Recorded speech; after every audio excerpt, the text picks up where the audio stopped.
Exposing the New World Order, you're listening to the Hagmann and Hagmann Report on the Global Star Radio Network. Stand.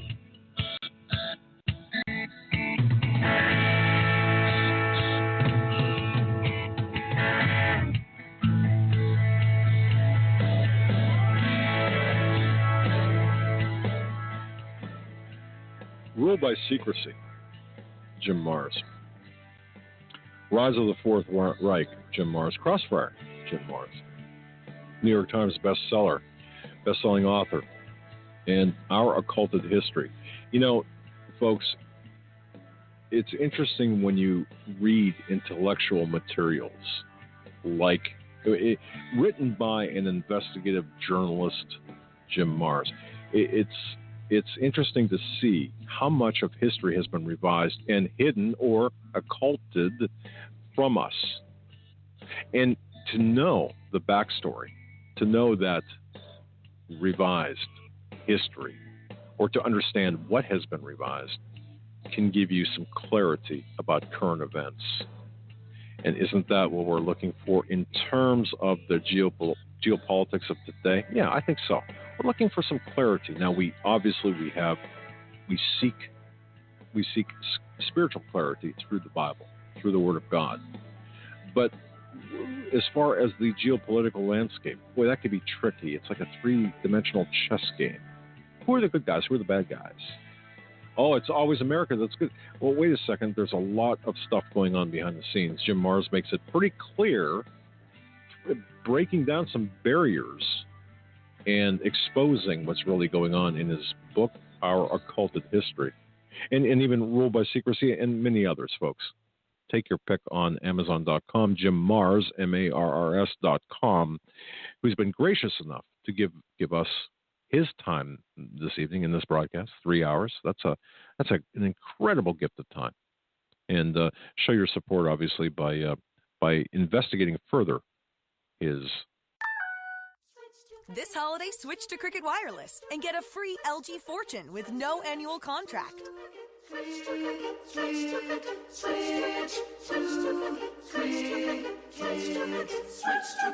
to get a free smartphone. It's free smartphone, really free.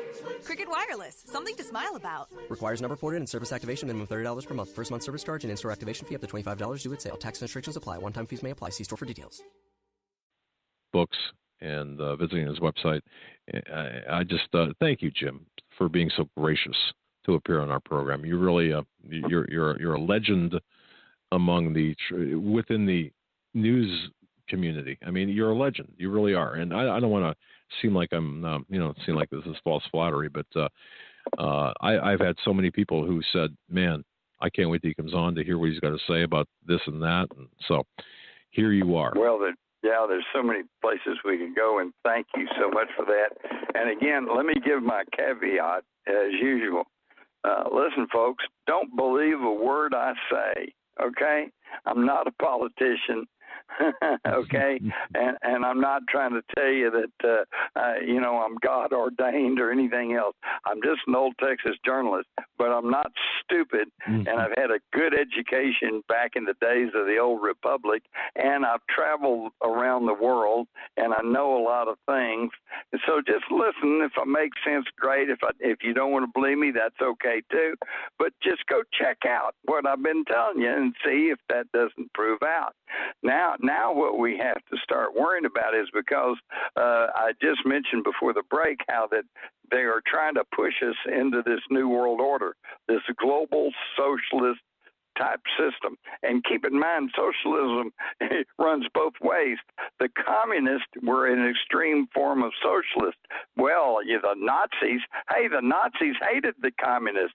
They fought the communists. But wait a minute, what does Nazi stand for? That's the German acronym for National Socialist. Okay? So they were socialist also. So, we have to be very careful about these people who want to try to run the world because they practice the methods of the old Bavarian Illuminati.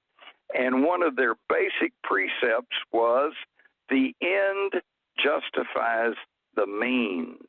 All right? And that carried to its logical extreme, you can see what happens.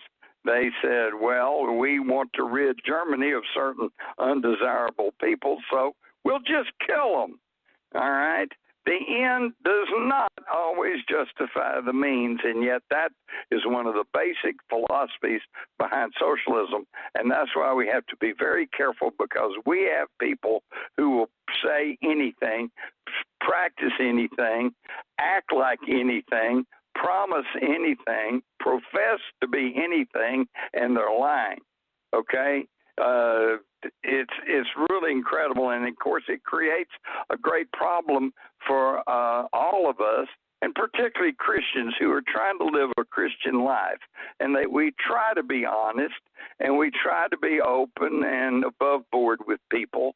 And it's hard for us to realize that there are people out there who will lie to you, will tell you anything, will act like they're anything, will promise you anything, and they're lying to you.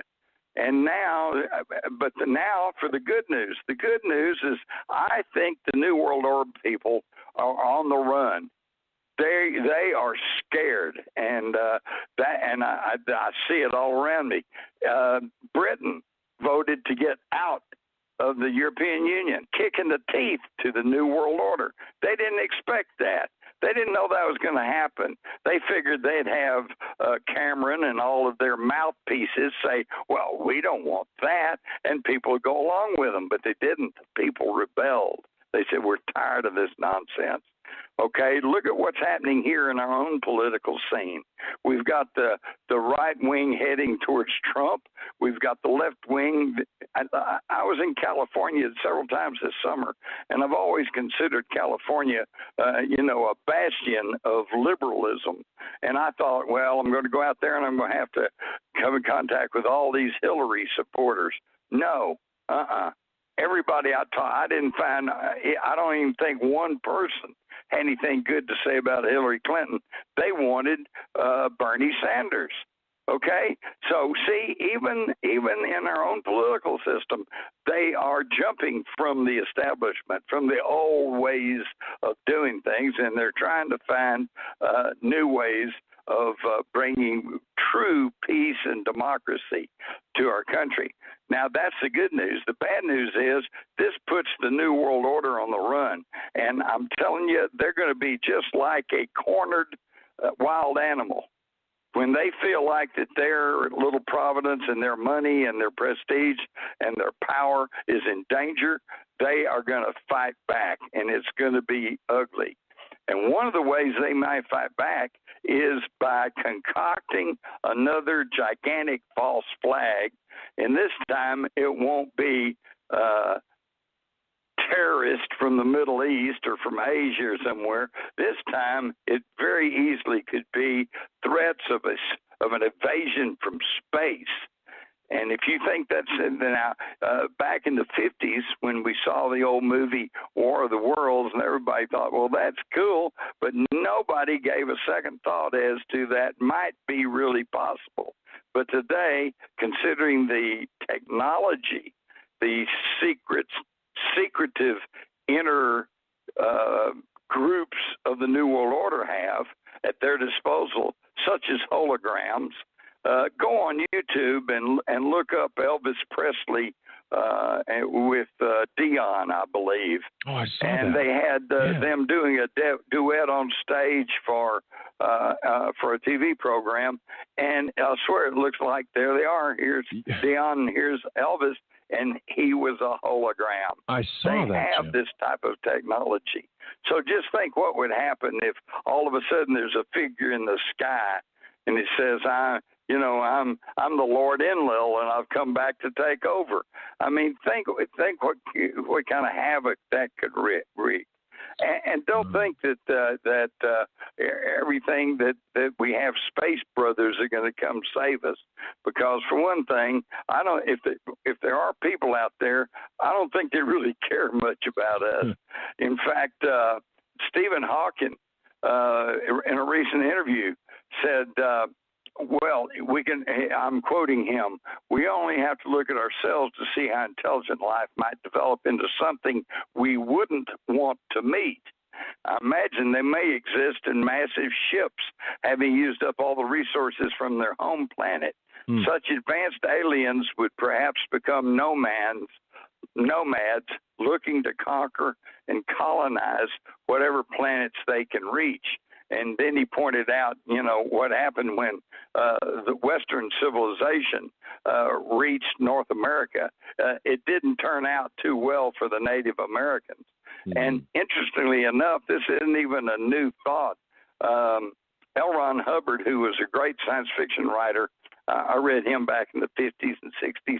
He was right up there with Isaac Asimov and Arthur C. Clarke, and he wrote the book Battlefield Earth. Yep. And what's interesting about Battlefield Earth is that unlike some of the more modern alien invasion stuff, like the movie Independence Day and some others where they come down and they blow up the cities and they try to kill everybody, in Battlefield Earth, which takes place in the year 3000, they've already conquered Earth, and they've been here, for thousands of years.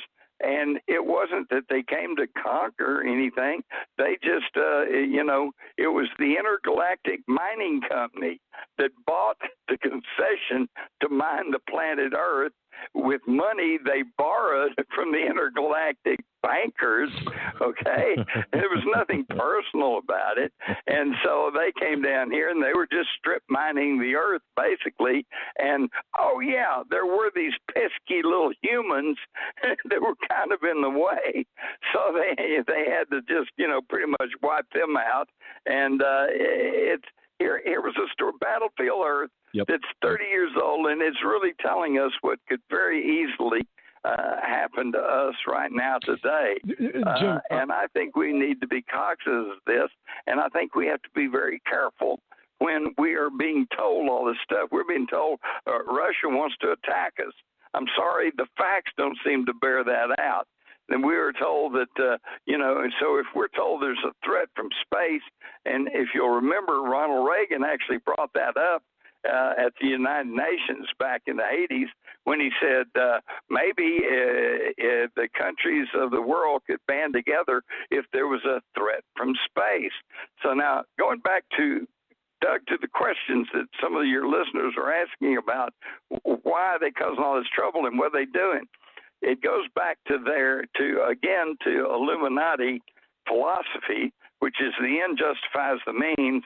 And one of the things they subscribe to is the dialectic, the philosophy of George Hegel, we call the Hegelian philosophy, which is an outline of a human interaction.